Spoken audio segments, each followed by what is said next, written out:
Fala galera, continuando com o estudo da mecânica dos fluidos, da hidrostática.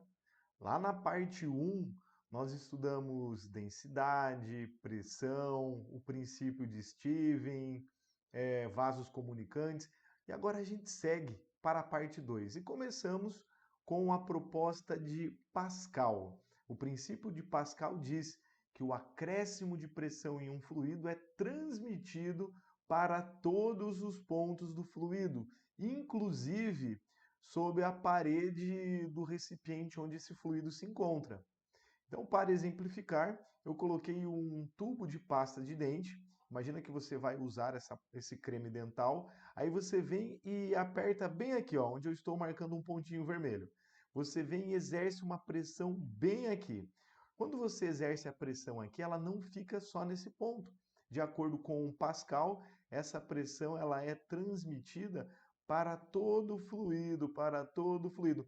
E aqui onde nós temos a abertura, o fluido consegue então escoar. De acordo com Pascal, a pressão ela é transmitida. A pressão ela não fica confinada apenas onde ela foi exercida. Ela é distribuída, transmitida integralmente para todos os pontos do fluido. Uma das aplicações da proposta de Pascal vem com os elevadores hidráulicos, que também são chamados de macacos hidráulicos ou até mesmo são chamados de freios hidráulicos. São usados também como exemplo nos freios hidráulicos. Como é que funciona isso? Aqui nós temos o elevador hidráulico. Veja que ele é constituído por vasos comunicantes e nós temos diâmetros diferentes. Aqui ó, uma pequena área que eu vou chamar de A e aqui ó, uma área maior que vamos chamar de B. Então, uma pequena força é aplicada em A e aqui do outro lado, em B, nós vamos ter uma força bem maior.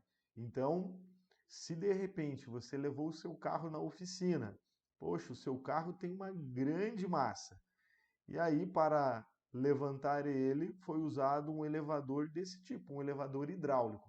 E de repente, um mecânico, um cara pequeno, de massa menor do que 100 quilogramas, ele sobe aqui e ele consegue fazer o carro se elevar. Quer dizer que a sua força foi multiplicada. Então, a prensa hidráulica, ou elevador hidráulico, ou macaco hidráulico, ou o que acontece lá nos freios hidráulicos, é a transmissão da pressão e a multiplicação da força. Veja que a relação nessa situação é a força A sobre a área A, que é igual a força B sobre a área B. Por que nós temos essa proposta? Nós estudamos lá atrás, lembra daquela frase célebre para o princípio de Steven? Líquidos iguais na mesma altura apresentam pressões iguais. Então, se eu pego um pontinho aqui, ó, e lá do outro lado eu tenho o mesmo pontinho, eles estão dentro do mesmo fluido, eles estão à mesma altura, então as pressões são iguais. A pressão em A é igual à pressão em B. Como é que você encontra a pressão? Força por área. Força A sobre a área A igual a força B sobre a área B. Dando sequência, agora a proposta de Arquimedes. O Arquimedes propõe que, ao mergulhar um corpo em um fluido, esse corpo recebe a ação de uma força que é sempre vertical para cima. E essa força chama-se empuxo. Grava que a força de empuxo é igual ao peso do fluido que foi deslocado. Então, se você mergulhou um objeto em um balde com água, o nível de água no balde sobe. Esse nível que subiu tem um peso, e esse peso é igual à força de empuxo.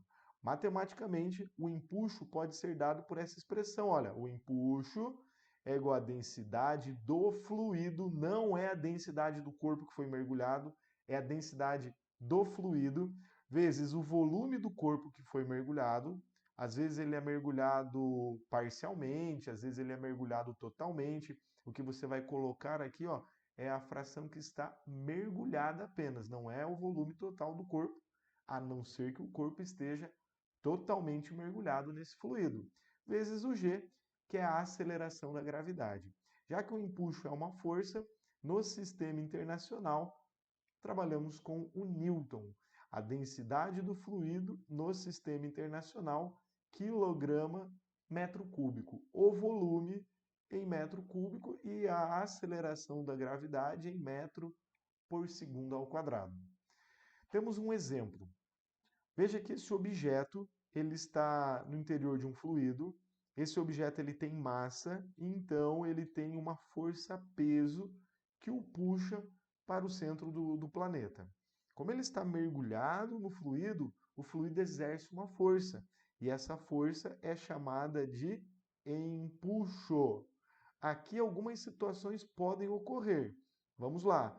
Primeiro, se o peso for igual à força de empuxo, o corpo ele tende a ficar em equilíbrio. Repetindo, se a força que puxa ele para baixo for igual à força que puxa ele para cima, ele tem a tendência de se manter em equilíbrio. Então, corpos que estão flutuando, o peso é igual ao empuxo, eles estão em equilíbrio. Mas nós podemos ter também o peso maior do que o empuxo. Se a força para baixo é maior, o objeto ele tende a descer, ele tende a afundar, ele tende a ir para o fundo do recipiente. E por fim, nós podemos ter uma situação em que o empuxo é maior do que o peso. E aí o corpo ele tende a subir, ele tende a ficar na superfície.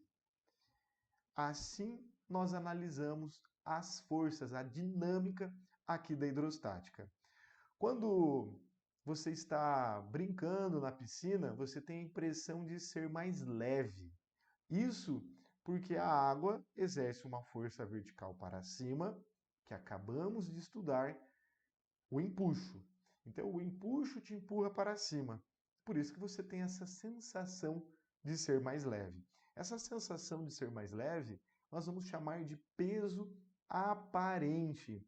O peso aparente é obtido fazendo o peso real, ou seja, o peso fora do fluido, menos a força de empuxo. Peso aparente é igual ao peso real menos a força de empuxo.